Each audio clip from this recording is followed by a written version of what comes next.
બોડેલીના નવા ટિમ્બરવા ફેણાઈ માતા ખાતે કુદરત સાથે જોડાણ અને આરોગ્ય જાગૃતિ માટે નેચરલ ટ્રેલ રન યોજાય। પ્રાકૃતિક સૌંદર્યથી ભરપૂર છોટાઉદેપુર જિલ્લાના બોડેલી તાલુકાના નવા ટિમ્બરવા ફેણાઈ માતા ગામ ખાતે પર્યાવરણ સંરક્ષણ, આરોગ્ય પ્રત્યે જાગૃતિ અને કુદરત સાથે જોડાણ વધારવાના ઉદ્દેશથી જિલ્લા વહીવટીતંત્ર દ્વારા નેચરલ ટ્રેલ રનનું આયોજન કરવામાં આવ્યું હતું।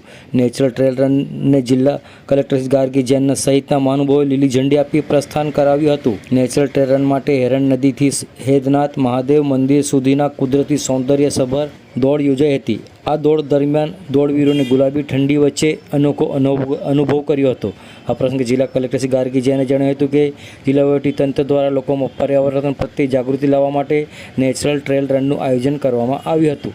આ કાર્યક્રમમાં અધિકારીઓ, કર્મચારીઓ તથા ગ્રામજનોએ ભાગ લઈ કુદરતી સૌંદર્યનો આનંદ માણ્યો હતો। તારીખ 8મી ફેબ્રુઆરીના રોજ બોડેલી ખાતે યોજાનાર મેરેથોન દોડમાં વધુમાં વધુ લોકો નોંધણી કરી ભાગ લે તે માટે આહવાન કર્યું હતું।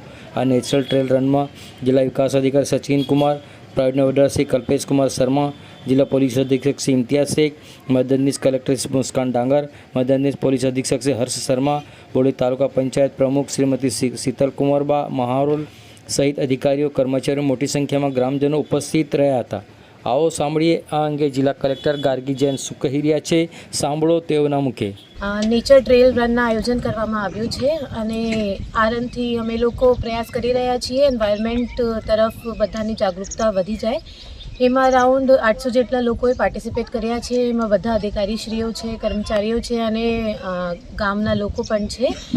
હું બધાના આભાર માનું છું। આ બહુ સક્સેસફુલ થયું છે અને એનાથી અમે લોકો આ પણ જાણી લીધું કે છોટાઉદેપુર પ્રાકૃતિક સૌંદર્ય રીતે બહુ સરસ જિલ્લા છે અને બધાને તક પણ મળશે અગર કોઈ નાની મોટી ટ્રેક એમને કરવાની હોય।